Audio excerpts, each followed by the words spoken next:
And all of you are welcome to my YouTube channel that is Math Success Point. और राम के maths से बहुत ही अच्छे अच्छे क्वेश्चंस का सॉल्यूशन वीडियो के माध्यम से आप तक पहुंचा रहा हूं।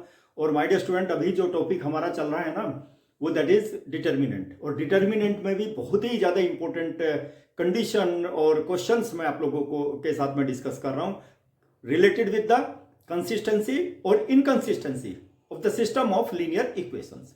लीनियर इक्वेशन आप लोगों ने क्लास 11 में भी पढ़ी है और क्लास 10 में भी पढ़ी है।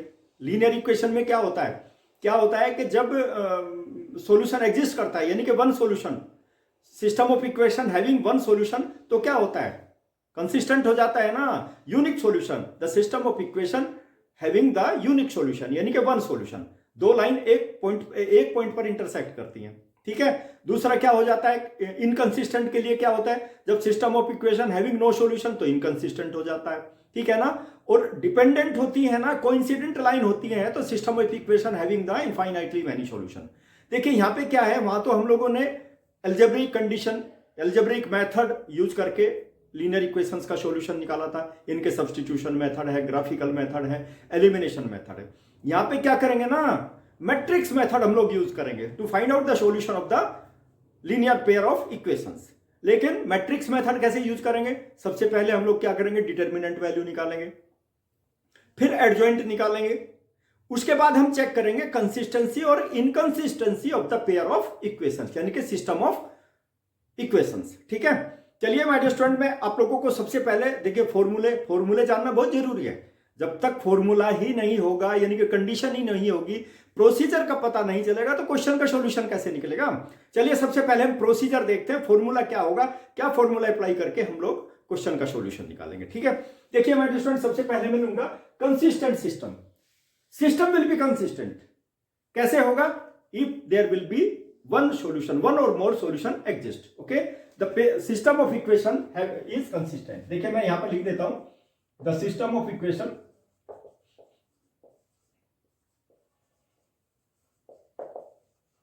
is consistent if there exists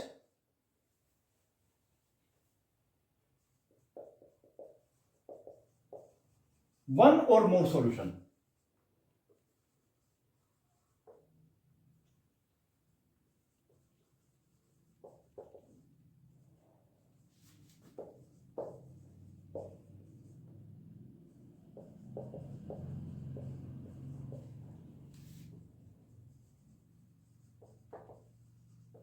देखिए माय डियर स्टूडेंट, मैंने यहां पे देखिए, ध्यान दीजिए क्या लिखा है, one or more solution. One solution यानी कि मैट्रिक्स मेथड से बताऊंगा, ठीक है। There will be two cases, एक में तो हो गया determinant value of the matrix, square matrix A will be equal to 0, और एक में होगा डज नॉट इक्वल टू 0। अब जब डज नॉट इक्वल टू 0 होगा ना, तो नॉन सिंगुलर हो जाएगा।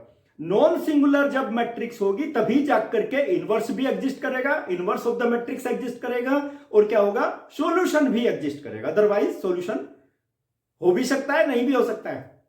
यदि matrix determinant value of the matrix is equal to 0, तो कैसी हो जाएगी, सिंगुलर मैट्रिक्स। इसके ऊपर डिपेंड भी एक नंबर, दो नंबर के क्वेश्चन आ जाते हैं ऑन डिपेंड अपॉन सिंगुलर और नॉन सिंगुलर मैट्रिक्स, ठीक है। मैं एग्जांपल लेकर के दोनों चीजों को डिस्कस करूंगा, ठीक है। लेकिन कंसंट्रेशन के साथ देखते रहिए आप, तभी तो जाकर के समझ में आएगा ना। चलिए मैं एक यहां पे एग्जांपल लेता हूं, ठीक है, इसी से रिलेटेड। देखो, लेट a1x प्लस b1y और is equal to c1, a2x plus b2y is equal to c2। अब देखिए ये जो लीनियर पेयर ऑफ इक्वेशंस है ना, what are the variables, X Y variables, ठीक है।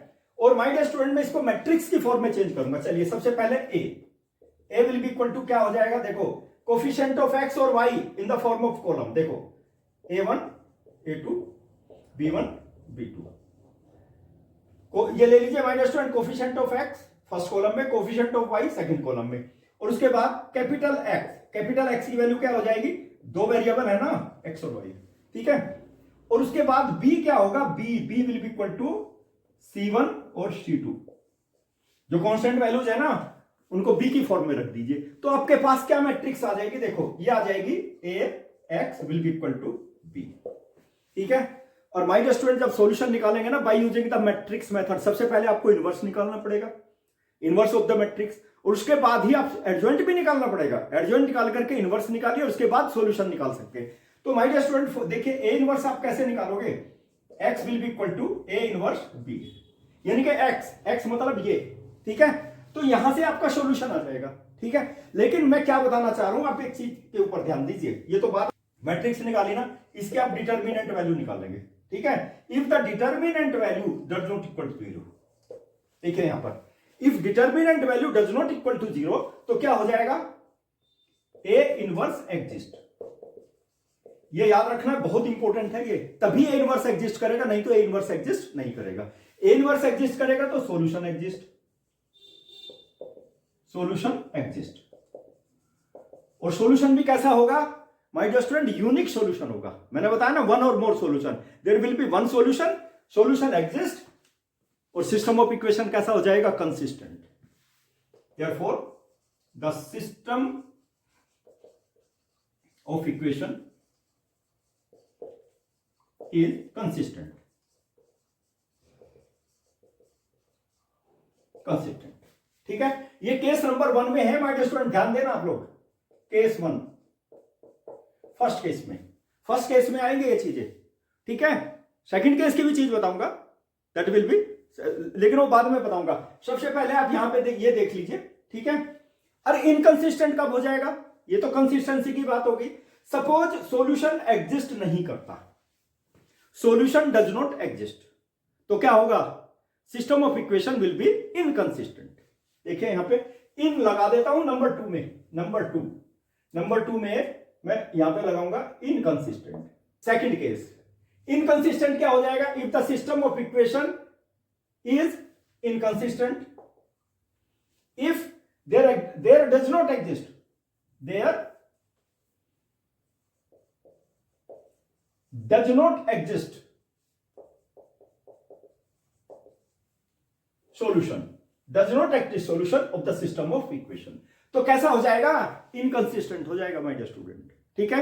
और सॉल्यूशन इनकंसिस्टेंट हो जाएगा मतलब no solution, there will not be any solution if there does not exist solution of the system of equation, ठीक है, यानी कि नो सॉल्यूशन, नो सॉल्यूशन। तो सिस्टम कैसा हो गया my dear student, system of equation will be inconsistent, ठीक है। अब सेकंड केस लेंगे यहां पर, देखो केस 2 में क्या होगा my dear student, if the matrix is singular, if its determinant value is 0, matrix is singular matrix, इसमें भी एक नंबर के क्वेश्चन आ जाता है, एमसीक्यू पे क्वेश्चन आ सकता है। If the matrix is singular find the value of x, if the matrix is non singular find the value of x. इस तरह की इक्वेशंस में इस तरह के क्वेश्चंस पुटअप किए जा सकते हैं, ठीक है। तो क्या होगा, देखिए यहां पे if the matrix is singular, matrix कौन सी, मैट्रिक्स ए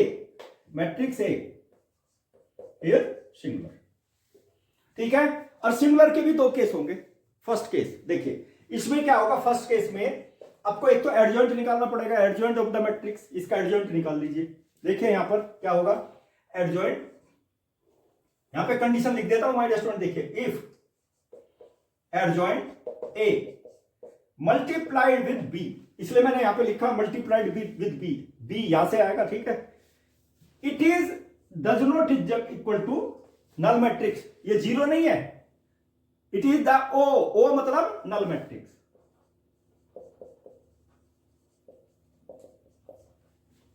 नल मैट्रिक्स और 0 मैट्रिक्स भी बोलते हैं, नल मैट्रिक्स हो गया माय डियर स्टूडेंट। यदि ये इन दोनों का product does not equal to null matrix होता है, तो my dear student there will be no solution, no solution,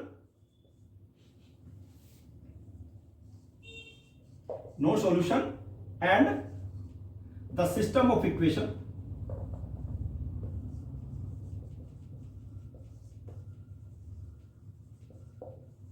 is inconsistent.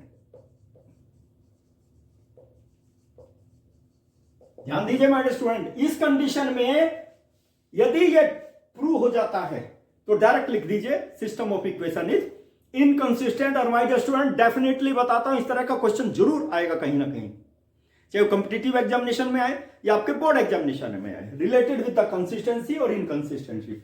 और यदि आपने यहीं पर ना कि it is a singular matrix, determinant value is equal to 0, it is inconsistent, पूरे मार्क्स नहीं मिलेंगे, फुल मार्क्स नहीं मिलेंगे, आपको ये कंडीशन शो करनी पड़ेगी। ठीक है, इसी का सेकंड केस देखो। सेकंड केस क्या होगा? सेकंड केस में देखो, यदि ये इक्वल टू नल मैट्रिक्स के आ जाता है तो फिर भी दो कंडीशन होंगे, और एक कंडीशन मैं यहां पे लिख देता हूं, that will be the perfect condition. दो कंडीशन होंगी, या तो इनफाइनाइटली मैनी सॉल्यूशन होगा, और या फिर वही नो सॉल्यूशन आ जाएगा। तो मैं क्या करूंगा? The system of equation, solution of the system of equation is consistent हो जाएगा, कंसिस्टेंट इस केस में। ठीक है, और कैसा होगा माय डियर स्टूडेंट? डिपेंडेंट। ठीक है ना, इक्वेशन जो होती है ना डिपेंडेंट, डिपेंडेंट का मतलब एक इक्वेशन दूसरी के ऊपर लाई करेगी। जब ग्राफ बनाते हैं एक लाइन दूसरे के ऊपर लाई करेगी, डिपेंडेंट हो जाता है ना, या कोइंसिडेंट हो जाता है। ठीक है ना, क्लास 10 में आप लोगों ने पढ़ा है ना, कोइंसिडेंट, डिपेंडेंट और कोइंसिडेंट, और या इक्विवेलेंट इक्वेशंस, इनके दोनों इक्वेशन सेम होती है ना, तब एक दूसरे के ऊपर कवर कर लेता है, डिपेंडेंट हो जाता है। ठीक है, तो उसको क्या बोलते हैं? Infinitely many solution. और जब इनफाइनाइटली मेनी सॉल्यूशन हो जाएगा, यानी कि मोर देन वन सॉल्यूशन, जिसको मैंने लिखा था फर्स्ट केस में, कैसा हो जाएगा my dear student? That system of equation is consistent. और वो मैंने लिख दिया, देखिए यहां पर, ये हो जाएगा null matrix, then there will be infinitely many solution. My dear student देखिए यहां लिख देता हूं, infinitely many solution, infinitely many solution, the system of equation is consistent. My dear student, दोनों केस याद रखना, when it is a singular matrix, यानी कि determinant value is equal to 0, तो दो केस होंगे, एक कंसिस्टेंट हो सकता है और एक इनकंसिस्टेंट हो सकता है। चलिए अब हम लोग क्वेश्चन लेंगे, कौन सी एक्सरसाइज का? 4.6 के क्वेश्चन के सॉल्यूशन निकालेंगे, and you will have to do the practice. मैंने पहले ही बता दिया माय डियर स्टूडेंट, बिना स्किप किए वीडियो को देखिए ना, तभी जाकर के आपकी कंसेप्ट भी समझ में आ जाएगा, क्वेश्चन का सॉल्यूशन भी समझ में आ जाएगा, और कोई किसी तरह की कोई दिक्कत नहीं होने वाली। चलिए क्वेश्चन नंबर 1 लेते हैं ना हम लोग, वहीं पर चेक करेंगे, और ये सारी चीजें मैं वहीं पर बताऊंगा। ठीक है, वहां पर भी डिस्कस करूंगा, क्वेश्चन के सॉल्यूशन के साथ साथ भी ये कंडीशन बताऊंगा। चलिए देखिए क्वेश्चन नंबर 1 का सॉल्यूशन निकालते हैं। देखिए क्या दिया है, examine the consistency of the system of equation, यानी कि कंसिस्टेंट है सिस्टम ऑफ इक्वेशन या इनकंसिस्टेंट है। तो सबसे पहले वही उसको मैट्रिक्स की फॉर्म में लिखना जरूरी है। देखिए यहां पे लिख लेता हूं मैं, ए इज इक्वल टू क्या होगा my student? Coefficient of x सबसे पहले 1 2, कोफिशिएंट ऑफ वाई 2 3। ठीक है, और उसके बाद माय स्टूडेंट कैपिटल एक्स, दो वेरिएबल है एक्स वाई। ठीक है, और उसके बाद बी की वैल्यू कितनी हो जाएगी? बी देखिए यहां कांस्टेंट नंबर्स, केवल एक कॉलम में उसको लिख लेना है। अब क्या करेंगे हम लोग? चेक करने के लिए हमें डिटर्मिनेंट वैल्यू तो निकालनी है। अब हमको पता लगाएंगे ना whether the matrix will be the singular और नॉन सिंगुलर मैट्रिक्स। चलिए इसकी डिटर्मिनेंट वैल्यू निकालते हैं माय डियर स्टूडेंट। देखिए इसको इसके साथ, यानी कि 3 into 1 3, minus 2 into 2 1 into 3 2 into 2, that will be 3 minus 4, that will be equal to -1। यानी कि क्या आ गया मेरे पास में माय डियर स्टूडेंट? देखिए डज नॉट इक्वल टू 0, यानी कि ए इनवर्स एग्जिस्ट, यानी कि ए इनवर्स एग्जिस्ट करेगा, सॉल्यूशन तो एग्जिस्ट करेगा, हालांकि हमको सॉल्यूशन नहीं निकालना, लेकिन क्या होगा? मैट्रिक्स कैसी हो गई? Matrix A is non singular, non singular matrix आ गई। ठीक है, नॉन सिंगुलर मैट्रिक्स है तो कैसा होगा?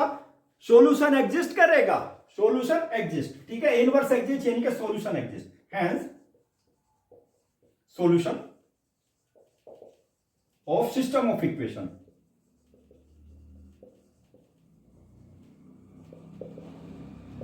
exist। और कितने solution my dear student? 1 solution exist करेगा, यानी कि यूनिक सॉल्यूशन।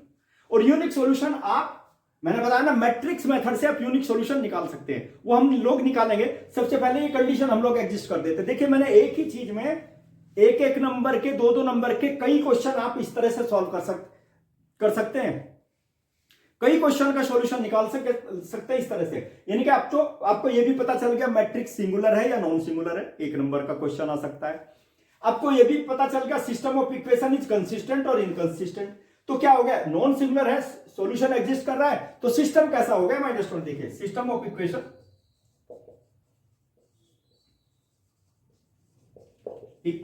Is consistent.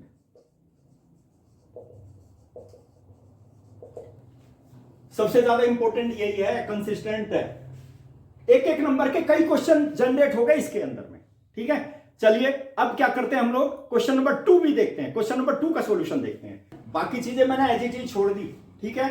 क्यों छोड़ दी, इसमें पहले चेक करेंगे ना हम लोग, यदि नॉन सिंगुलर आ गए तो सारी की सारी चीजें आपको एज इट इज मिलेगी, ठीक है। चलिए माय डियर स्टूडेंट, सबसे पहले मैट्रिक्स की फॉर्म में चेंज कर लेते हैं। क्या हो जाएगा, देखो 2 और 1। सबसे पहले x के कोफिशिएंट लिख लेते हैं एक कॉलम में, उसके बाद y के कोफिशिएंट, ठीक है। अब x बता दीजिए, x और y। आप यदि मैट्रिक्स मेथड से सॉल्यूशन निकालेंगे ना लीनियर पेयर ऑफ इक्वेशन का, ये 1 नंबर में आ जाता है। ये यदि आपने लिख दिया ना 1 नंबर पक्का आपका।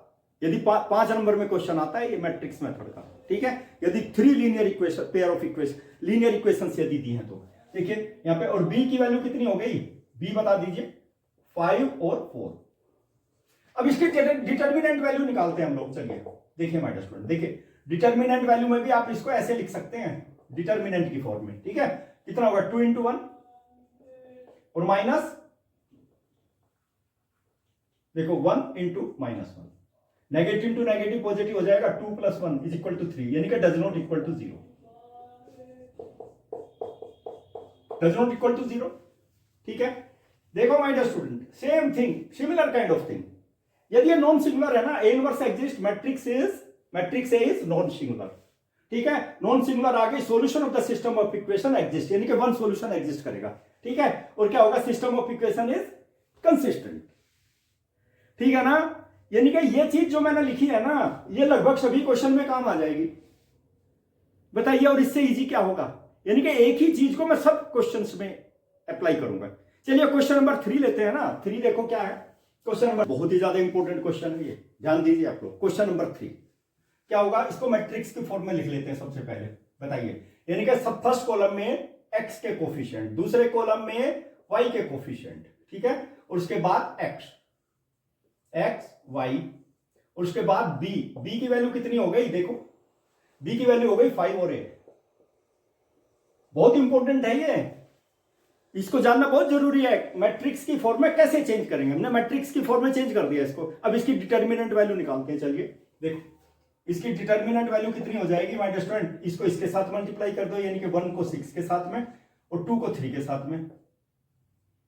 My dear student 6 - 6 that will be equal to 0। Singular matrix आ गई ना सिंगुलर मैट्रिक्स। अब आप इसमें डायरेक्ट ये नहीं बता सकते कि ये इनकंसिस्टेंट है या कंसिस्टेंट है। 2 केस हो जाएंगे इसके अंदर, दो कंडीशन अराइज करेंगे। कौन कौन सी कंडीशन होगी माय डियर स्टूडेंट, देखिए determinant value is equal to 0, यानी कि A is a singular matrix,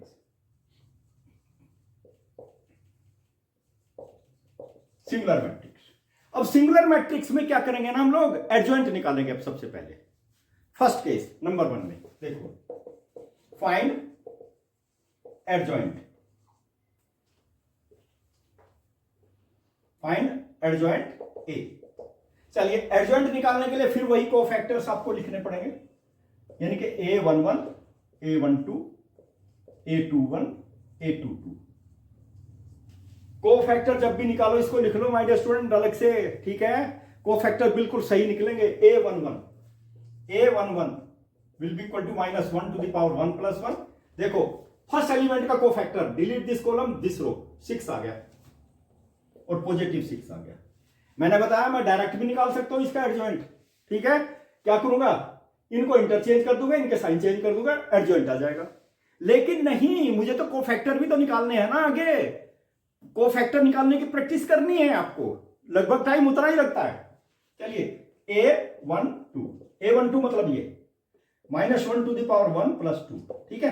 देखो इसका कोफैक्टर 3 का कोफैक्टर, डिलीट दिस कॉलम और दिस रो, यानी कि 2 आ गया। और 2 में भी क्या -2 आएगा, -2 देखो -1 to the power 3, ठीक है। यहां पर भी A21, ये भी नेगेटिव आ जाएगा, देखिए ये नेगेटिव आएगा, ध्यान रखना। A21 यानी कि 2 का कोफैक्टर क्या हो जाएगा, delete this column this row, यानी कि 3। इज इक्वल टू -3 आ गया माय डियर स्टूडेंट। ठीक है, अब ये आ गया a22 मतलब ये, यानी कि -1 टू द पावर 2 + 2। ठीक है, यानी कि इसका कोफैक्टर, डिलीट दिस कॉलम और दिस रो, यानी कि 1 आ गया, और ये तो पॉजिटिव आ जाएगा 1।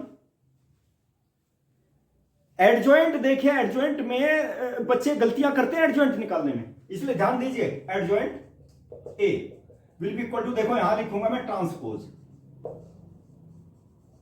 किसका ट्रांसपोज, वही A11 एज इट इज लिख लीजिए आप लोग। देखो 6 और यहां पर कितना आ गया -2।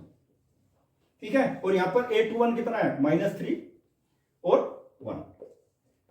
ट्रांसपोज कैसे करेंगे, इंटरचेंज रोज एंड कॉलम, रोज और कॉलम को इंटरचेंज कर दीजिए, यानी कि कॉलम को रोज की फॉर्म में, रोज को कॉलम की फॉर्म में। ओके, चलिए, तो ये क्या हो गया, देखो 6 और -2।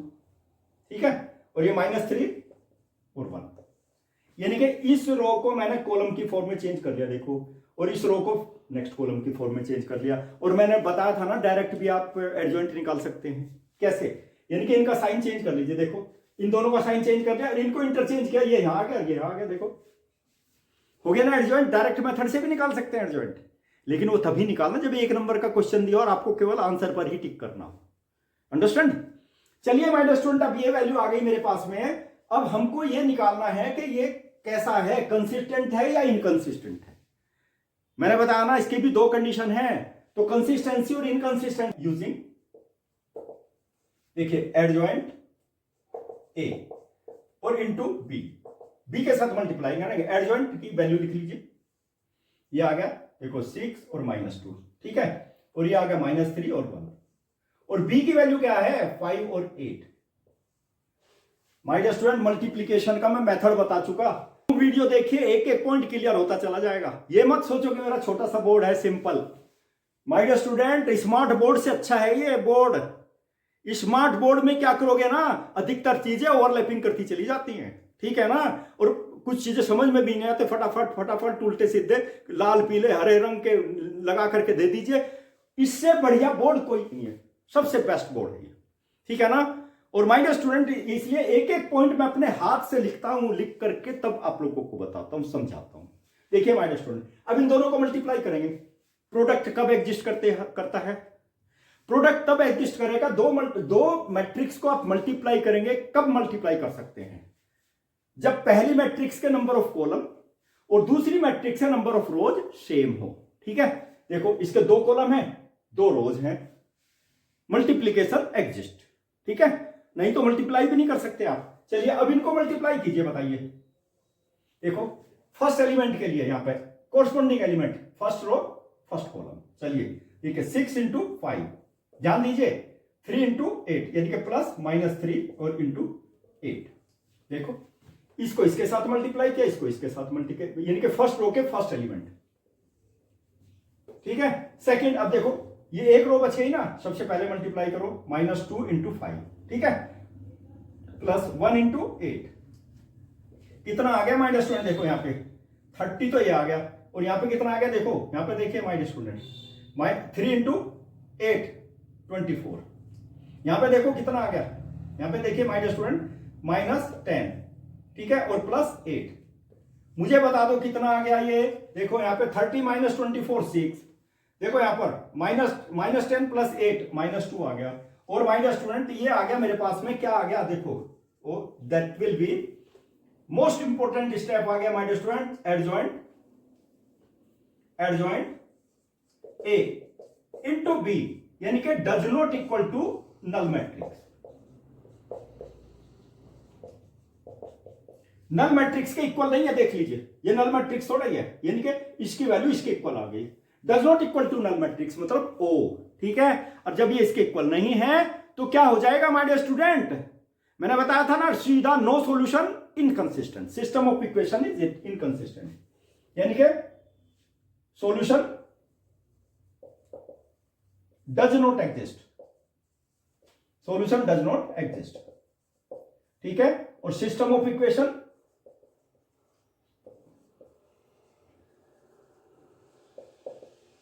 is inconsistent. सीधा एकदम माय डियर स्टूडेंट देखिए, इसको आपको कैलकुलेशन ये देनी पड़ेगी तभी सॉल्यूशन कंप्लीट होगा। आप केवल सिंगुलर और non singularity of the matrix के आधार पे यदि आप इनकंसिस्टेंसी और कंसिस्टेंसी प्रूव करेंगे ना, that will be the wrong thing. ठीक है, तो इस चीज को याद रखना my dear student, there will be no solution and system of equation is inconsistent. यानी कि पार्ट 3 में कैसा आ गया, इनकंसिस्टेंट आ गया ना। चलिए क्वेश्चन नंबर, चलिए माय डियर स्टूडेंट सबसे पहले इसको मैट्रिक्स की फॉर्म में चेंज करते हैं। ठीक है, मैट्रिक्स से फर्स्ट कॉलम में एक्स के कोफिशिएंट यानी कि 1 2 और ए, बिल्कुल इजीएस्ट वे। सेकंड कॉलम में वाई के कोफिशिएंट यानी कि 1, देखो 1 3 और ए।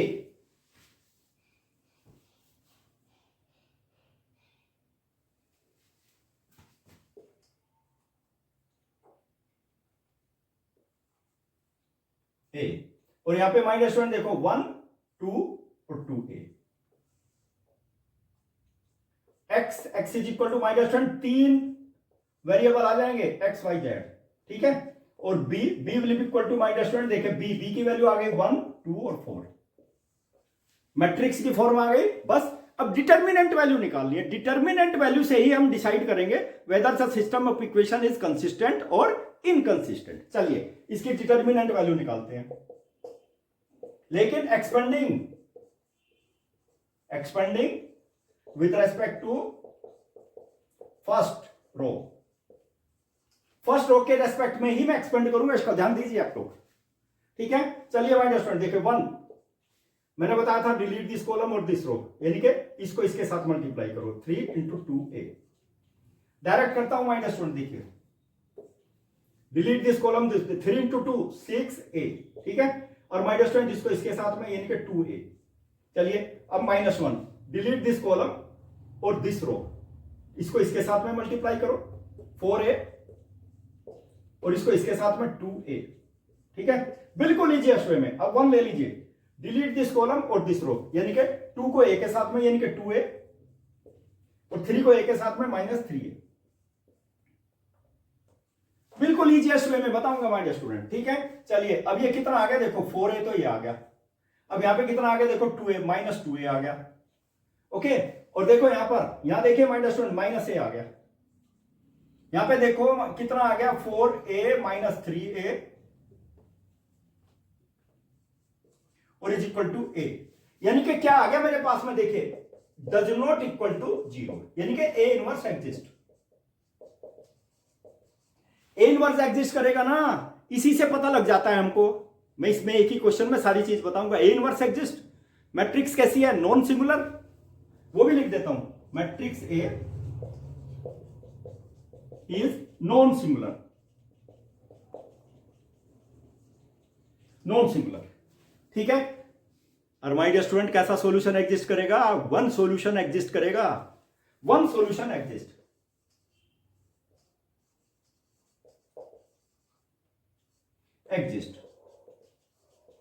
यानी कि वन सॉल्यूशन भी एग्जिस्ट कर रहा है, और वन सॉल्यूशन एग्जिस्ट करने का सिस्टम कैसा हो गया my dear student, system of equation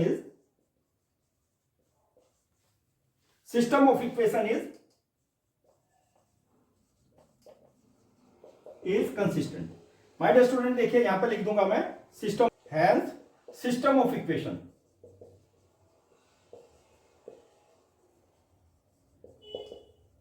is consistent। एक एक चीज सिंपलेस्ट वे में बताऊंगा माय डियर स्टूडेंट, कहीं कोई कंफ्यूजन होगा ही नहीं आप लोगों को, नहीं तो कंफ्यूजन रह जाता, सॉल्यूशन भी देख लेते हैं समझ में नहीं आता, कंफ्यूजन क्रिएट हो जाता है। और ये सब चीजें कहां पर मिलेंगी माय डियर स्टूडेंट, ये मैथ सक्सेस पॉइंट पर मिलेंगे। वो तो तभी मिलेंगी ना जब आप मेरे चैनल को सब्सक्राइब करते रहोगे, बेल आइकन को दबाते रहोगे और बिना स्किप किए वीडियो देखते रहोगे। ठीक है, चलिए मेरे स्टूडेंट क्वेश्चन नंबर 5, ये तो कंसिस्टेंट आ गया ना। क्वेश्चन नंबर 5 लेते हैं। सबसे पहले मैट्रिक्स में चेंज करते हैं इसको, इक्वेशंस को मैट्रिक्स के फॉर्म में, यानी कि a इज इक्वल टू, ठीक है, matrix a is equal to, सबसे पहले कोफिशिएंट देखे माय डियर स्टूडेंट 3, और ये 0 आ जाएगा। ध्यान दीजिए यहां पे x का कोई कोफिशिएंट नहीं है, यहां भी 3 आ गया। देखिए y का -1 2 और -5, ठीक है, और z का -2 -1 और 0। और x के लिए x, y और z, ठीक है। और यहां पर आ जाएगा b, b किसके इक्वल आ जाएगा, यानी कि 2 -1 और 3, ठीक है, 3/3 मैट्रिक्स में, ठीक है। चलिए इसकी डिटर्मिनेंट वैल्यू निकालते हैं सबसे पहले with respect to expanding, with respect to first row, first row minus student, ये रो लूंगा मैं, ठीक है। चलिए 3 में डिलीट दिस कॉलम और दिस रो, बस किस किस को 2 × 0, 0 रख दो, नेगेटिव इंटू नेगेटिव पॉजिटिव 5 यानी कि -5, ठीक है। तो इसको मल्टीप्लाई करो 5 आ जाएगा।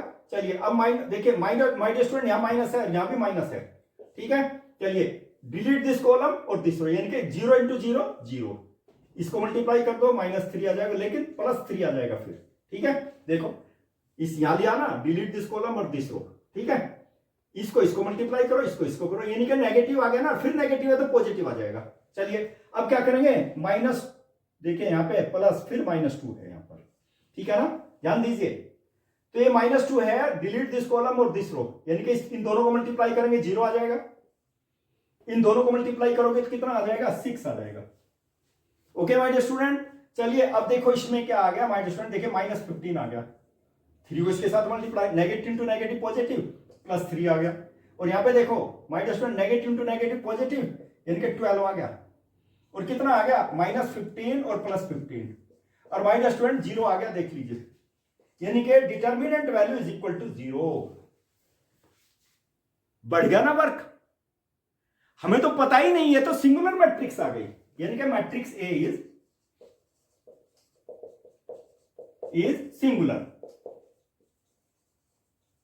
और सिंगुलर में ऐसे तो पता चलेगा नहीं, हमें तो एडजॉइंट निकालना पड़ेगा, ठीक है ना, और फॉर्मूला अप्लाई करेंगे उसमें, अब देखेंगे फिर क्या आता है, ठीक है ना। You will have to find out the adjoint. Singular matrix आ गई, और सिंगुलर मैट्रिक्स में सबसे पहले हम लोग क्या निकालेंगे, अब कोफैक्टर निकालते हैं। मैट्रिक्स इज सिंगुलर मैट्रिक्स, चलिए कोफैक्टर निकालते हैं माय डियर स्टूडेंट। इसको ध्यान दीजिए my dear student, determinant value हमारे पास में आ गई इज इक्वल टू 0, यानी कि सिंगुलर।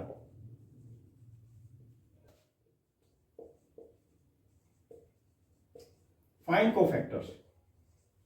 सबसे पहले देखिए इसको जरूर लिख लेना है, A11, A12, A13, A21, A22, A31,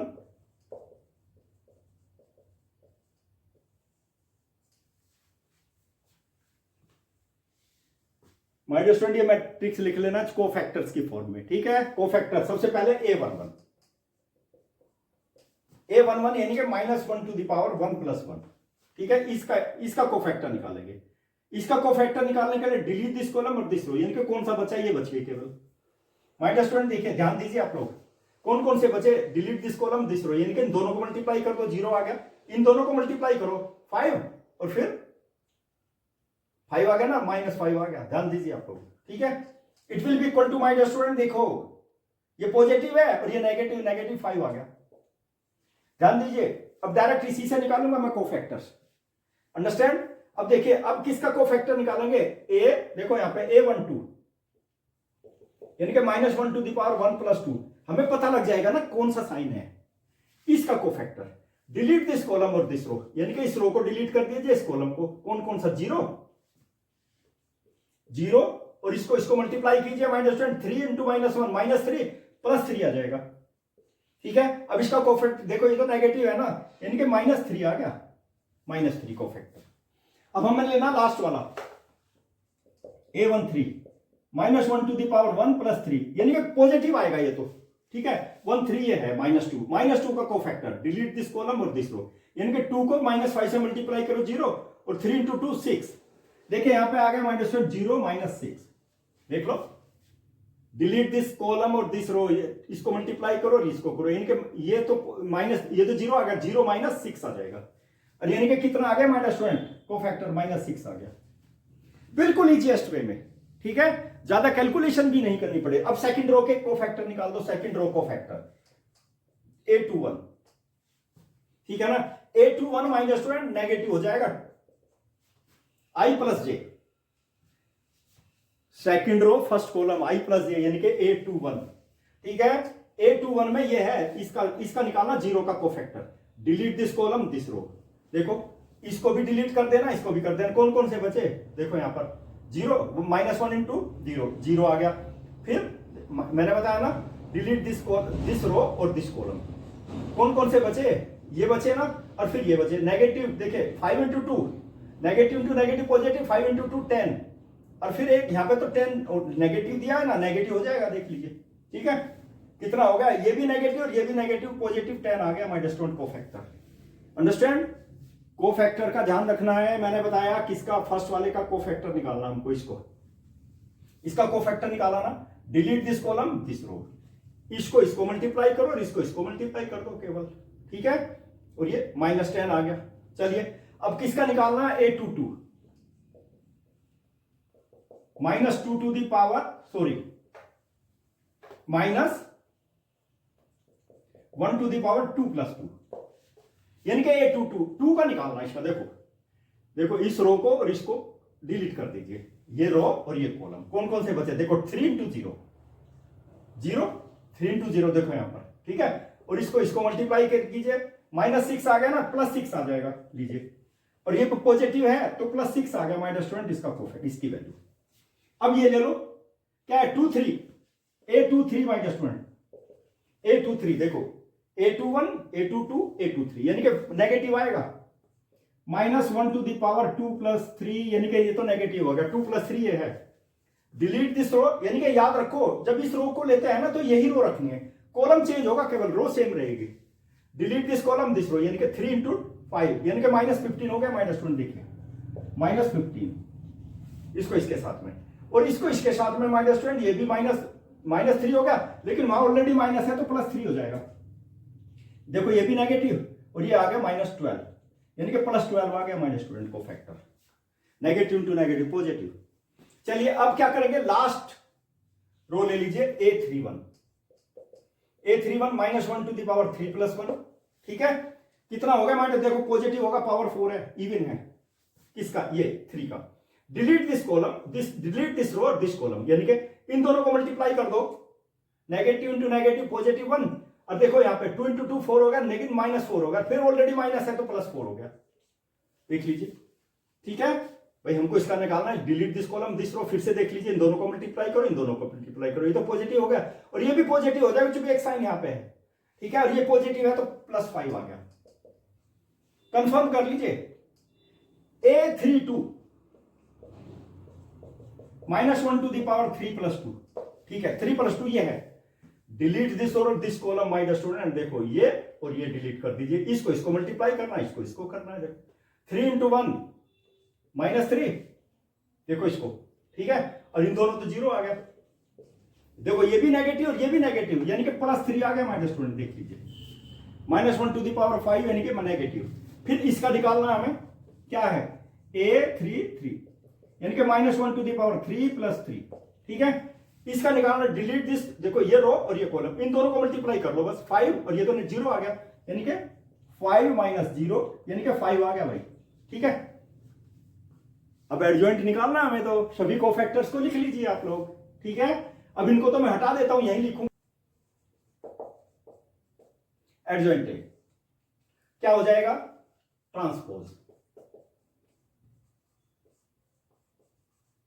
किसका ट्रांसपोज? देखो फर्स्ट में एलिमेंट लिख लीजिए माय स्टूडेंट, फर्स्ट रो में 5, ठीक है, -3 और उसके बाद -6, सारे नेगेटिव है। देखो -5 -3, इसलिए मैंने रो वाइज लिख रखा है।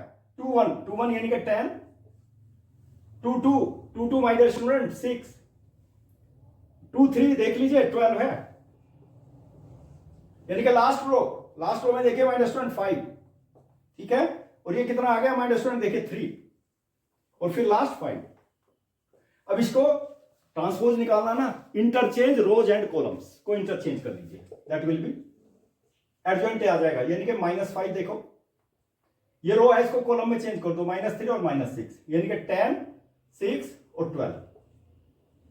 देखो और यहां पे आ गया 5 3 और 5। इनके रोज को मैंने कॉलम में चेंज कर दिया, ये ट्रांसपोज आ गया हमारे स्टूडेंट, इनके एडजॉइंट ए आ गया, ठीक है। लेकिन हमें क्या चाहिए now, adjoint A multiplied with B is equal to, adjoint A लिख लीजिए, क्या आ गया -5 -3 और -6, ठीक है, 10 6 और 12 और -25 3 और 5। और बी मैट्रिक्स देखिए, बी मैट्रिक्स है इनके 2 -1 और 3। अब देख लीजिए नंबर ऑफ कॉलम कितने हैं 3, नंबर ऑफ रोज भी 3 है, तो मल्टीप्लीकेशन दैट इज डिफाइंड, ठीक है। और अब इसकी वैल्यू निकालते हैं, देखो माय डियर स्टूडेंट, देखिए इनका मल्टीप्लीकेशन निकालेंगे, बहुत इंपॉर्टेंट है। फर्स्ट रो ले लीजिए, फर्स्ट कॉलम, ठीक है, ये कॉरस्पॉन्डिंग एलिमेंट मल्टीप्लाई करना, लेकिन देखो -5 × 2 यानी कि -10, इसको इसके साथ में फिर -10 आ गया, ठीक है, और इसको इसके साथ में 15 आ गया, +15। ध्यान दीजिए my dear student, you will have to keep in mind. अब इसको इसके साथ मल्टीप्लाई करो यानी कि -6, इसको इसके साथ मल्टीप्लाई करो फिर -6, इसको इसके साथ करो यानी कि +9, ठीक है, फिर इसको इसके साथ में यानी कि -12, 6 × 2 -6 × 2 -12 हो गया ना, और फिर -12 हो गया यानी कि 12 × -1 और फिर 15 हो गया। माय डियर स्टूडेंट मुझे बता दो कितनी वैल्यू आ गई इसकी। देखो यहां पे देखिए माय डियर स्टूडेंट, -20 प्लस, देखिए -20 + 15, ठीक है, यहां पे देखो -12 और +9, और यहां पे देखो -24 और +15। हाउ मच यू गॉट, कितना आ गया, देखो यहां पर -5, यहां पे कितना आ गया माय स्टूडेंट -3, और यहां पर कितना आ गया 9, -9, और my student does not equal to the null matrix. मेरे पास कंडीशन क्या आ गई, देखिए adjoint A multiplied with B does not equal to यानी कि नल मैट्रिक्स। और मैंने बताया था यदि ये कंडीशन होल्ड करती है ना my dear student, there will not be any solution, और जब सॉल्यूशन नहीं होगा तो सिस्टम ऑफ इक्वेशन कैसा हो गया, इनकंसिस्टेंट, ठीक है। चलिए माय डियर स्टूडेंट मैं यहां पे लिख देता हूं आपको,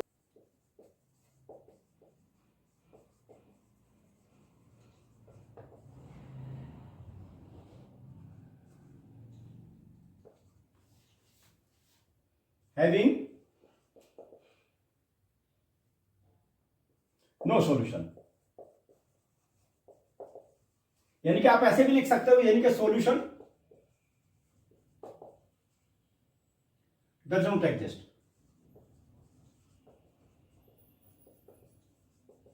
और जब सॉल्यूशन एग्जिस्ट ही नहीं करेगा तो सिस्टम ऑफ इक्वेशन कैसा होगा माय डियर स्टूडेंट, इनकंसिस्टेंट। देखो hence the system is inconsistent।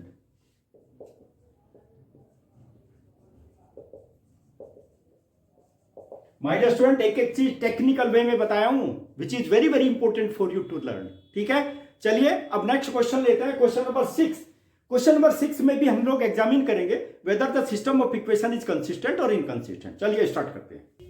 चलिए माय डियर स्टूडेंट इसमें चेक करते हैं whether the system of equation is consistent और inconsistent, okay, as per the rules as per the formula as per the condition of the matrix, okay. चलिए my dear student let me start. सबसे पहले matrix की form में change कर लेते हैं। First column में सभी x के कोफिशिएंट यानी कि 5 2 और 5, सेकंड में y के कोफिशिएंट 3 यानी कि -1 3 और -2, फिर z के कोफिशिएंट यानी कि 4 5 और 6।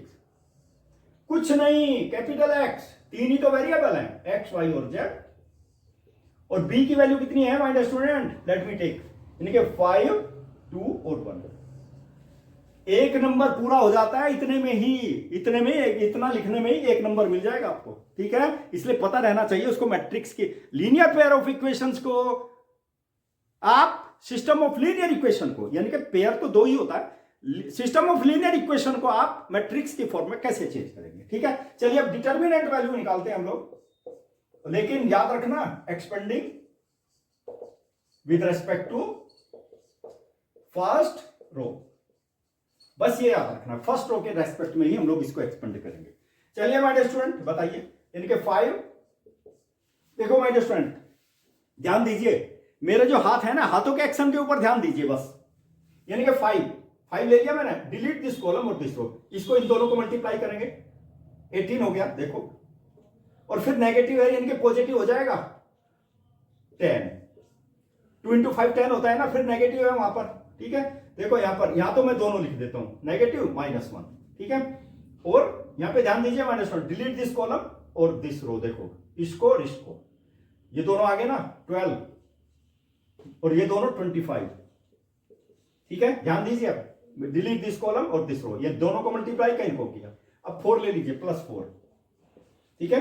यहां देखो, इसको डिलीट मार दीजिए, इसको डिलीट मार दिया, -4 मैंने यहां लिख दिया, और फिर -15, डिलीट दिस रो और दिस कॉलम, यानी कि ये बचा, इनको मैंने मल्टीप्लाई कर दिया। चलिए माय डियर स्टूडेंट, देखो कितना आ गया यहां पे देखो माय डियर स्टूडेंट, 28 आ गया, 5 इंटू 28, ठीक है। यहां नेगेटिव इंटू नेगेटिव पॉजिटिव आ गया माय डियर स्टूडेंट, ठीक है। और नेगेटिव कितना, फिर यानी कि -13 आ गया माय डियर स्टूडेंट, देखो यहां पे नेगेटिव इंटू नेगेटिव पॉजिटिव, और फिर यहां -13 आ गया। यहां देखिए यहां पे कितना आ गया, देखो ये भी नेगेटिव है, कितना 19 हो गया माय डियर स्टूडेंट, 4 इंटू 19, ठीक है माय डियर स्टूडेंट। अब इसमें जो है आपको एक चीज करनी है, इसको मल्टीप्लाई करना है, 140 आ जाएगा, 28 5 या 140 माय डियर स्टूडेंट। और देखिए -13 और माइनस देखिए 76, अभी ये आ गया मेरे पास में 140, और माइनस देखो इन दोनों को ऐड कर लीजिए, तो कितना आ गया माय डियर स्टूडेंट, 76 और 13, ये आ गया मेरे पास में 89, ठीक है ना, 89 आ गया माय डियर स्टूडेंट, ठीक है। और ये कितना आ गया 51, that will be 51 is equal to 51, यानी कि determinant value of A that is 51। पास में देख लीजिए, डज नॉट इक्वल टू 0, ठीक है ना। डज नॉट इक्वल टू 0 का मतलब ए इनवर्स एग्जिस्ट, देखो यहां पर ए इनवर्स एग्जिस्ट, और फिर matrix A is non singular, और मैंने बताया नॉन सिंगुलर होते ही ना सॉल्यूशन एग्जिस्ट करता है, यूनिक सॉल्यूशन नहीं कि one solution exist, one solution exist. और जब सॉल्यूशन एग्जिस्ट करेगा तो कैसा होगा my dear student, system of equation is consistent, system of equation is consistent. यहां ऊपर लिख देता हूं my dear student, the system of equation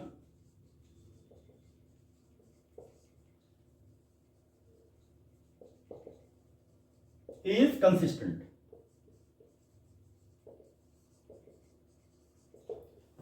ठीक है my dear student. Consistent system आएगा, कंसिस्टेंट सिस्टम यानी कि आप सॉल्यूशन निकालोगे ना मैट्रिक्स मेथड से तो यूनिक सॉल्यूशन आएगा। चलिए सॉल्यूशन भी निकालते हैं ना मैट्रिक्स मेथड से। क्वेश्चन नंबर 7 देखिए, अब हम मैट्रिक्स मेथड से सॉल्व करेंगे। मैट्रिक्स मेथड जानते हो, यूजिंग द इनवर्स मेथड, उसको इनवर्स मेथड भी बोलते हैं, या फिर इनवर्स मेथड बोलिए या आप बोलिए मैट्रिक्स मेथड, ठीक है। चलिए क्वेश्चन नंबर 7 का बहुत ही अच्छा सॉल्यूशन है, देखिए ध्यान दीजिए माय डियर स्टूडेंट, इसको हम लोग इनवर्स मेथड भी बोलते हैं और मैट्रिक्स मेथड भी बोलते हैं, ठीक है। Solve the system of linear equations using matrix method, matrix method use करेंगे, इनका सबका सॉल्यूशन निकालेंगे, ठीक है। चलिए सबसे पहले मैट्रिक्स की फॉर्म में चेंज करते हैं हम लोग, ए इज इक्वल टू, मैंने जस्ट बिफोर बताया मैंने आप लोगों को, सबसे पहले एक्स के कोफिशिएंट यानी कि 5 और 7, फिर वाई के कोफिशिएंट 2 और 3, यानी कि मैट्रिक्स आ गई मेरे पास में, और एक्स की वैल्यू क्या होगी, यानी कि एक्स और वाई, ठीक है। और उसके बाद बी, मैट्रिक्स बी कितना हो गया माय डियर स्टूडेंट, 4 और 5। इस तरह का क्वेश्चन यदि एग्जामिनेशन में आता है ना, ये तो 2 ही लीनियर इक्वेशन है, 3 सिस्टम ऑफ लीनियर इक्वेशन 3 हो जाएंगी ना, तो माय डियर स्टूडेंट 5 नंबर में आएगा इस तरह का क्वेश्चन, और ये 1 नंबर आपका पक्का यदि आपने मैट्रिक्स की फॉर्म में लिख दिया इसको, ठीक है। चलिए अब डिटर्मिनेंट वैल्यू देखते हैं इसकी कितनी होगी। पहले तो ये निकालेंगे ना सॉल्यूशन एग्जिस्ट करेगा या नहीं करेगा, तो डिटर्मिनेंट वैल्यू कितनी हो जाएगी माय डियर स्टूडेंट, देखो इसको, देखो डिटर्मिनेंट की फॉर्म में लिखना चाहे तो लिख लीजिए 2 7 और 3, क्योंकि डिटर्मिनेंट वैल्यू निकालनी, 5 इंटू 3 15, ठीक है। और ये -14 आ गया, और माय डियर स्टूडेंट 1 आ गया, यानी कि देखो यहां पर डज नॉट इक्वल टू 0, यानी कि ए इनवर्स एग्जिस्ट, मैंने बताया ना इनवर्स मेथड से इनवर्स मेथड यूज करेंगे, ए इनवर्स एग्जिस्ट। अब आप ए इनवर्स निकाल सकते हैं, देखिए A inverse exist, A inverse exist, यानी कि मैट्रिक्स कैसी है, नॉन सिंगुलर है my dear student, matrix is non singular. मैं इसलिए लिख रहा हूं ना बार बार, कम से कम ये टर्म तो याद हो जाए आपके, नॉन सिंगुलर है। यदि इसकी value does not equal to 0 आती है ना तो matrix will be non singular. Non singular मतलब एक सॉल्यूशन एग्जिस्ट करेगा ही करेगा, यानी कि एक्स की वैल्यू कैसी होगी, यूनिक सॉल्यूशन, वन सॉल्यूशन होगा, और वन सॉल्यूशन होगा ना तो माय डियर स्टूडेंट कैसा हो जाता है, सिस्टम विल बी कंसिस्टेंट। ठीक है, वो भी चीज लिख दूंगा मैं, हालांकि वो निकालना नहीं है, हमें तो सॉल्यूशन निकालना है, लेकिन अभी बता देता हूं सिस्टम इज कंसिस्टेंट। ठीक है, लेकिन हमें निकालने के लिए हमें तो एडजॉइंट निकालना पड़ेगा। सबसे पहले फाइंड कोफैक्टर्स, हमें इनवर्स निकालना है ना, इनवर्स निकालने के लिए कोफैक्टर देखिए इसको हम डायरेक्ट एडजॉइंट निकाल सकते हैं, लेकिन मैं कोफैक्टर निकालूंगा। देखो इसको याद रखना है, A11 A12 A21 A22, ये दोनों नेगेटिव आएंगे देखो। ठीक है, तो A11 कितना हो जाएगा माय डियर स्टूडेंट, देखिए यहां पे -1 टू द पावर 1 + 1। देखो इसका कोफैक्टर निकालना है सबसे पहले, देखिए 1 का कोफैक्टर, डिलीट दिस कॉलम, देखो डिलीट दिस रो और दिस कॉलम, यानी कि 3 आ गया माय डियर स्टूडेंट। ठीक है, 3 आ गया, क्योंकि -1 टू द पावर 2 भी पॉजिटिव हो जाएगा। A12 देखिए my dear student, -1 to the power 1 + 2। ठीक है, नेगेटिव हो जाएगा ये, देखिए इसका कोफैक्टर निकालना है, delete this column, this rain के 7 और -7 आ जाएगी इसकी वैल्यू, देख लीजिए। ठीक है, चलिए अब A21 ले लेते हैं, ये भी तो नेगेटिव आएगा, -1 टू द पावर 2 + 1। A21 ये delete this row this column, यानी कि 2 आ गया, -2 आ जाएगा माय डियर स्टूडेंट। ठीक है, देखो -2, और यहां पे अब इसका निकालते हैं A22, -1 टू द पावर 2 + 2, इसका कोफैक्टर यानी कि 5, और ये तो पॉजिटिव हो जाएगा, 5 -1 टू द पावर 4 है ना, पॉजिटिव हो जाएगा। माय डियर स्टूडेंट एक एक मैं हर डिटेल पूरा बताता हूं आप लोगों को, जिससे आपके सामने कोई दिक्कत ना हो। ठीक है, चलिए माय डियर स्टूडेंट एडजॉइंट निकालते हैं। एडजॉइंट कितना होगा इसका, लेट मी फाइंड, देखिए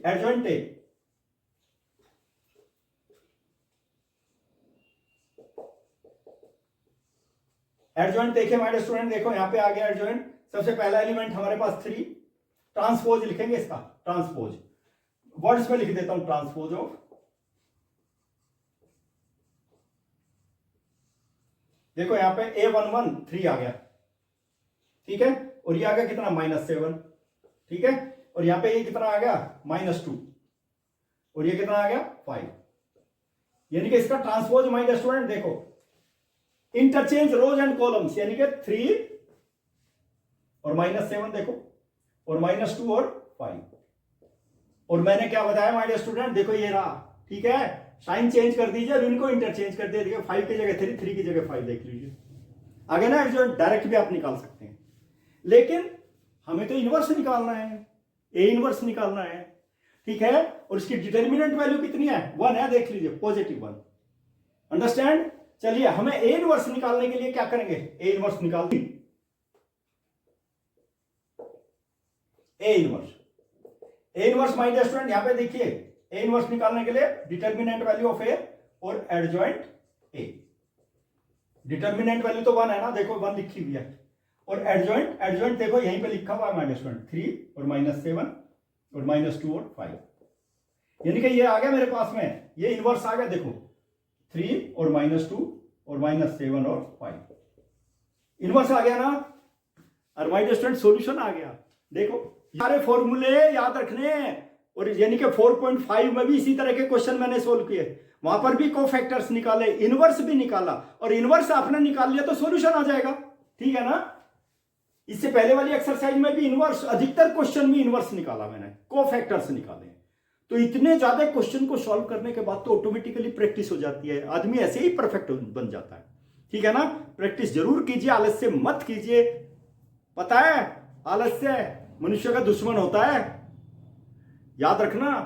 आलस्य आ गया तो यानी यही क्या समझ लीजिए, आपका दुश्मन आ गया, दुश्मन आ गया तो लाइफ खराब करेगा, इसलिए आलस्य नहीं करना किसी चीज में। ठीक है, चलिए माय डियर स्टूडेंट देखिए ए इनवर्स ये आ गया, हमें क्या निकालना, सॉल्यूशन। सॉल्यूशन यूजिंग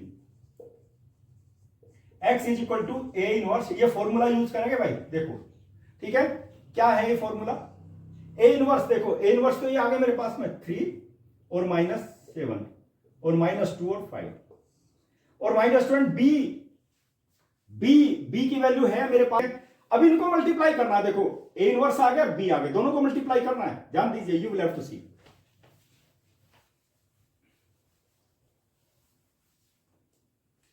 मल्टीप्लाई कीजिए इनको, ठीक है, वो है कोरस्पोंडिंग एलिमेंट, इसको इसके साथ मल्टीप्लाई करो, 3 इंटू 4 12, इसको इसके साथ यानी कि -10, ठीक है, इसको इसके साथ, इसको इसके साथ, फिर ये रो और ये कॉलम, यानी कि 7 को 4 के साथ में 28, ठीक है, 7 इंटू 4 28, -28, इसको इसके साथ में यानी कि +25। देखिए माय डियर स्टूडेंट कितना आ गया बता दीजिए, you will have to tell me, यहां पे देखो 12 -10 यानी कि 2 आ गया, देख लीजिए, और यहां पर कितना आ गया, -3 आ गया, और माय डियर स्टूडेंट देखो कैपिटल एक्स की वैल्यू लिखेंगे ना, एक्स और वाई, एक्स वाई है ना इसकी वैल्यू, ठीक है, अरे माय डियर स्टूडेंट ये भी मैट्रिक्स आ गई, ये भी मैट्रिक्स आ गई, कितनी आ गई, रो तो 2 है देखो, और कॉलम 1 है, यानी कि 2x1 मैट्रिक्स है, ये भी 2x1 मैट्रिक्स, ये भी 2x1 मैट्रिक्स। देखिए मैट्रिक्स इक्वल कब होंगी, if the order is same, ठीक है, corresponding elements will be equal, both matrix, यहां पर लिख देता हूं, both are equal,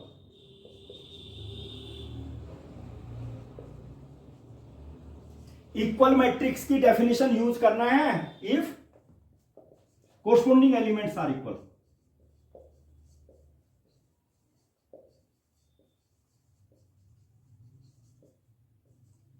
are equal. My dear student equal matrix की डेफिनेशन याद रखना, तभी आप इसकी वैल्यू निकाल सकते हैं, कोरस्पोंडिंग एलिमेंट्स आर इक्वल, यानी कि क्या हो गया, x इज इक्वल टू 2 और y इज इक्वल टू -3, आ गया ना यूनिक सॉल्यूशन। और सिस्टम कैसा है, कंसिस्टेंट हो गया, यूनिक सॉल्यूशन हो गया तो कंसिस्टेंट हो गया माय डियर स्टूडेंट, और सॉल्यूशन ही तो निकालना था हमें, ये इतना मेथड आपको यूज करना पड़ेगा, ये तो 2x2 मैट्रिक्स है, थोड़ी सी कम कैलकुलेशन होगी, जब 3x3 मैट्रिक्स आएगी ना, यानी कि system of equation, linear equation कितनी होंगी, 3 होंगी, तो सॉल्यूशन की लेंथ बढ़ जाएगी, ठीक है। चलिए क्वेश्चन नंबर 8 लेते हैं my dear student, question number 8, पहले मैट्रिक्स की फॉर्म में चेंज करते हैं इसको, देखो कितना हो जाएगा, x के कोफिशिएंट यानी कि 2 3 -1 और 4, ठीक है, अब x की वैल्यू बता दीजिए, यानी कि x और y, और अब b की वैल्यू बता दीजिए, b यानी कि -2 और 3।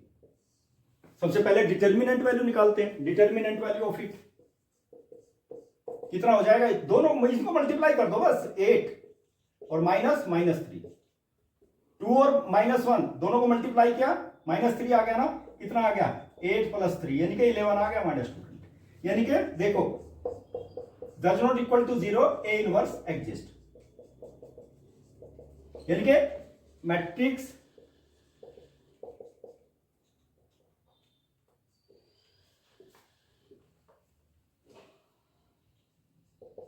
A is नॉन सिंगुलर, यानी कि सॉल्यूशन एग्जिस्ट, ठीक है, और नॉन सिंगुलर का मतलब क्या होता है माय डियर स्टूडेंट पता है, system of equation is consistent, यहां पे कंसिस्टेंसी भी आ गई, कंसिस्टेंट,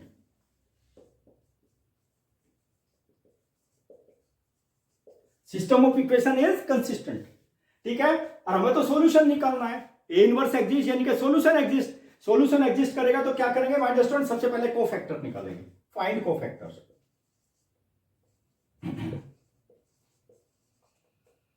और 3 नंबर के क्वेश्चन में ना, 5 नंबर के क्वेश्चन में कोफैक्टर्स का भी 2 नंबर के होते हैं, याद रखना।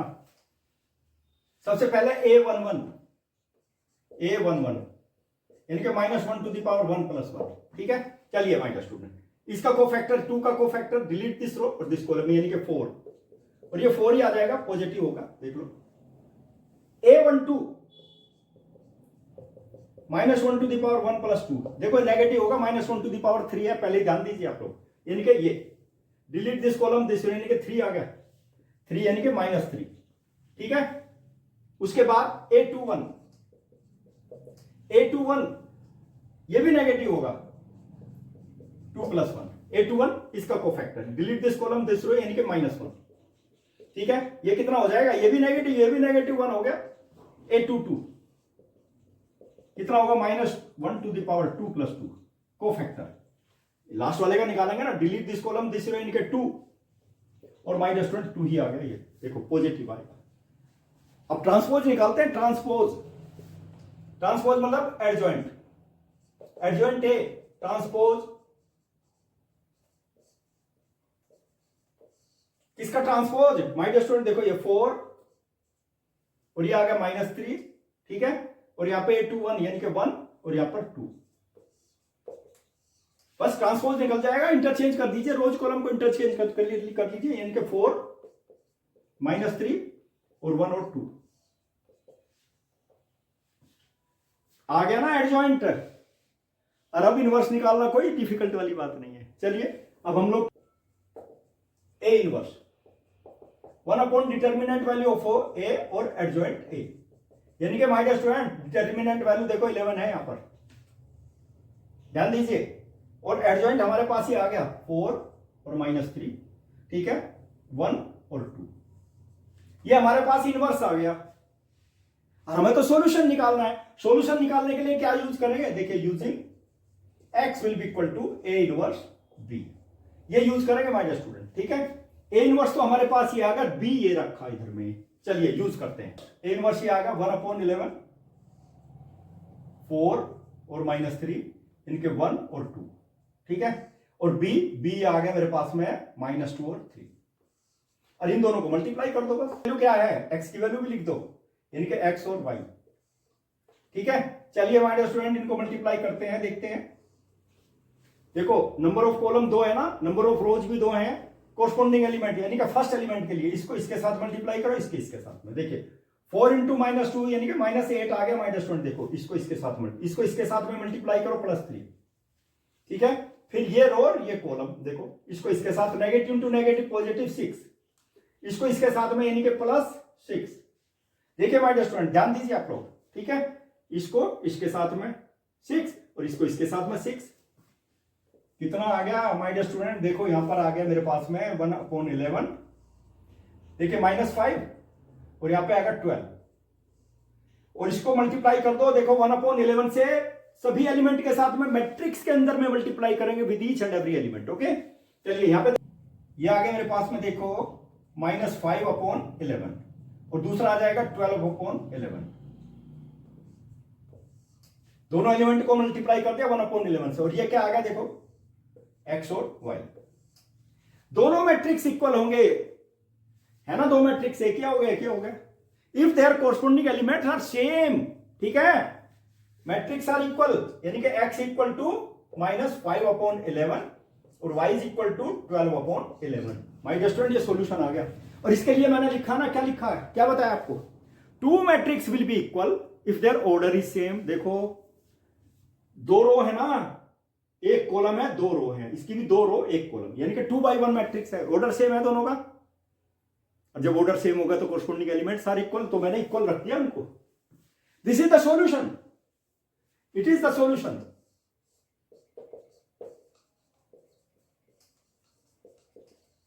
और ये मैं पहले ही बता चुका, यूनिक सॉल्यूशन है ना, system of equation is consistent. चलिए हमारे स्टूडेंट एक क्वेश्चन और लेता हूं मैं, नंबर 9, इसमें भी सॉल्यूशन निकालेंगे, एक्स वाई की वैल्यू निकालेंगे, ठीक है।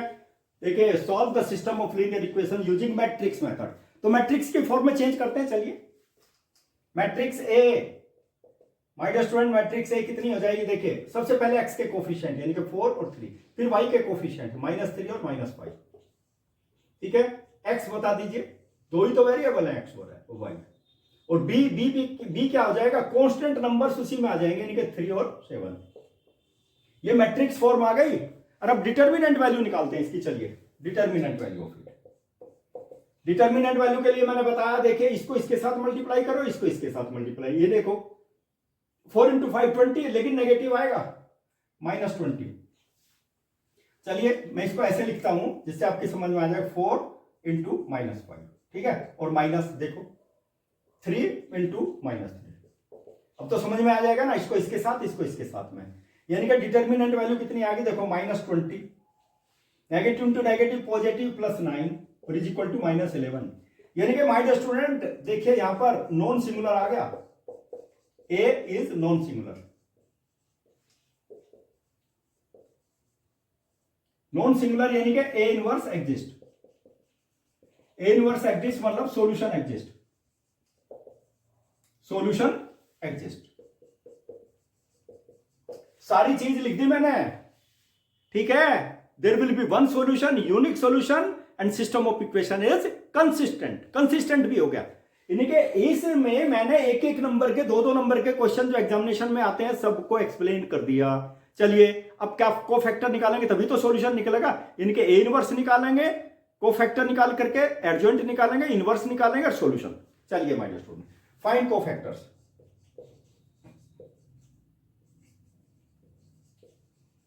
कोफैक्टर्स के लिए ये याद रखना है सबसे पहले, A11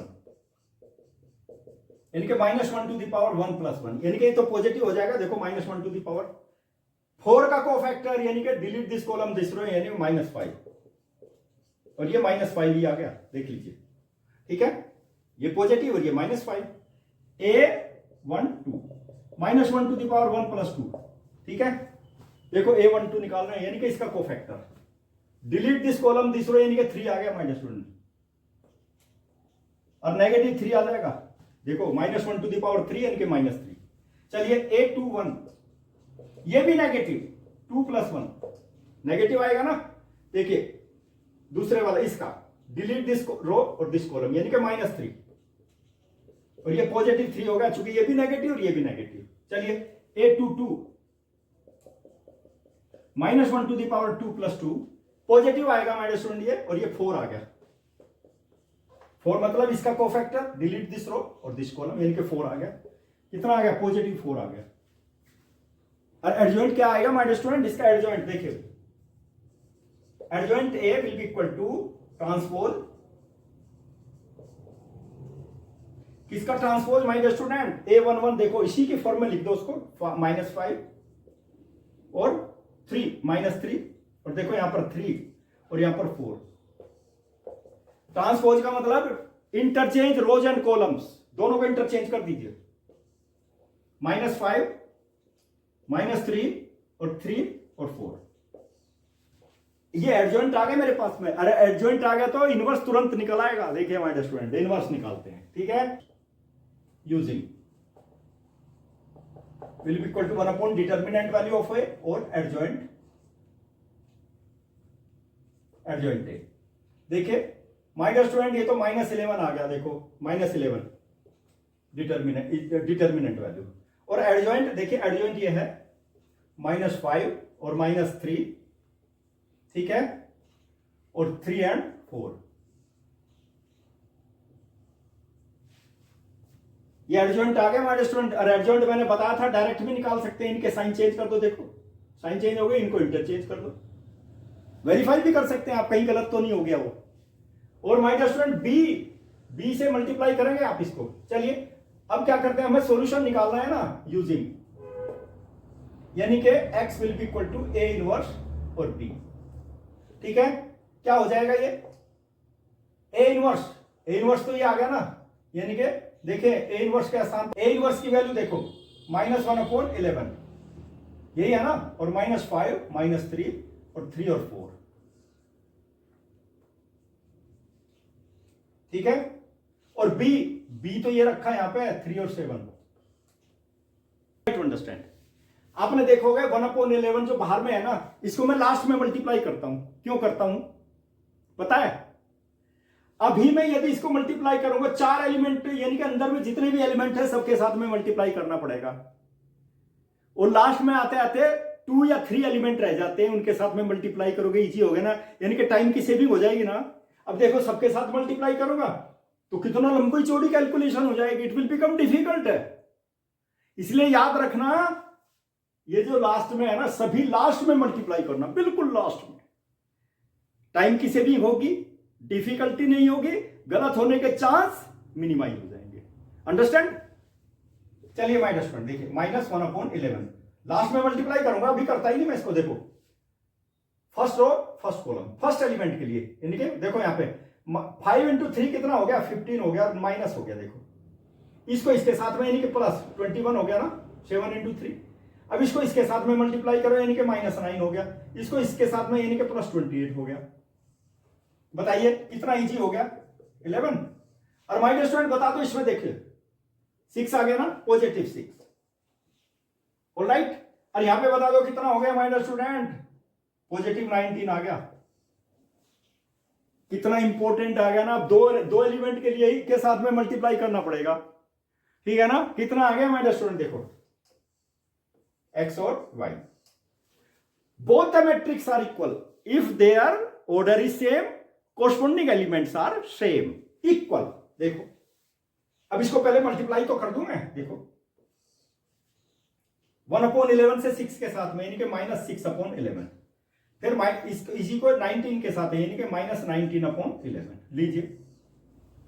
देखो x की वैल्यू बता दो कितनी आ गई, -6/11, और y की वैल्यू कितनी आ गई, -19/11। बिल्कुल easiest solution. Both the matrix are equal if their order is same as well as corresponding elements are same, बिल्कुल एग्जैक्टली सेम। दोनों मैट्रिक्स इक्वल आ जाएंगी, x और y की वैल्यू आ गई यानी कि इज द सॉल्यूशन।